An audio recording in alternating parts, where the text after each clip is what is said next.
জাতীয় নাগরিক পার্টির আত্মপ্রকাশ নিয়ে সিনিয়র সাংবাদিক মাসুদ কামাল বলেন, আসমানি উপায়ে তো টাকা আসে না। তিনি এক সাক্ষাৎকারে আরও বলেন, কত লোক হয়েছে এই অনুষ্ঠানে? 1 লাখ 2 লাখ তারা দাবি করছে, আমার বিবেচনা 1 লাখ অথবা 1 লাখের একটু কম, 70-80 হাজার এরকম হবে। অনেক লোক, হিউজ লোক। কিন্তু আমার বন্ধু বান্ধব ওখানে, আমি নিজে ওখানে যাইনি, আমার বন্ধু বান্ধব অনেকে গিয়েছে, যে তারা বলছে আমাকে ফিগারটা দিচ্ছে, আমাকে বিভিন্ন জন বিভিন্ন অ্যাঙ্গেল থেকে ছবি টিভি উঠে আমাকে দিচ্ছে। আমি মোটামুটি একটা ধারণা পাইছি 1 লাখ লোক।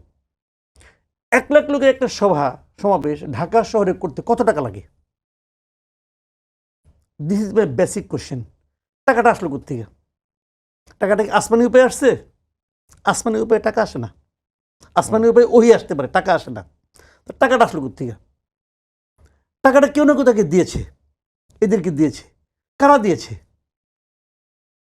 কোনো বিশাল বড় লোক দিয়েছে নাকি সাধারণ মানুষ দিয়েছে? যদি সাধারণ মানুষ দেয়, কে কত দিয়েছে হিসাব দেন। আমি একটা হিসাব চাই।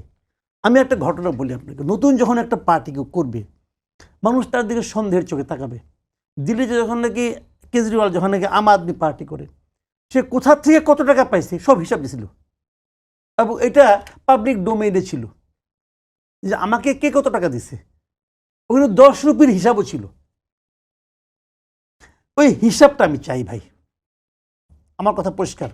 হিসাবটা আমি চাই এই কারণে, আমি জানতে চাই আপনার ইয়ার দোস্ত কারা। আমি জানতে চাই কারা কারা আপনাকে ভালোবাসে।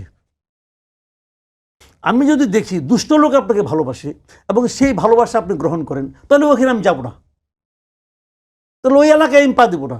কারণ আপনি দুষ্ট লোক ইয়ার দোস্ত, তাহলে আপনার পক্ষে এর বাইরে যাইতে পারবেন না। কারণ এই দুষ্ট লোক আবার শেখ হাসিনার সঙ্গে কবর পর্যন্ত যাওয়ার প্রতিজ্ঞা করছিল।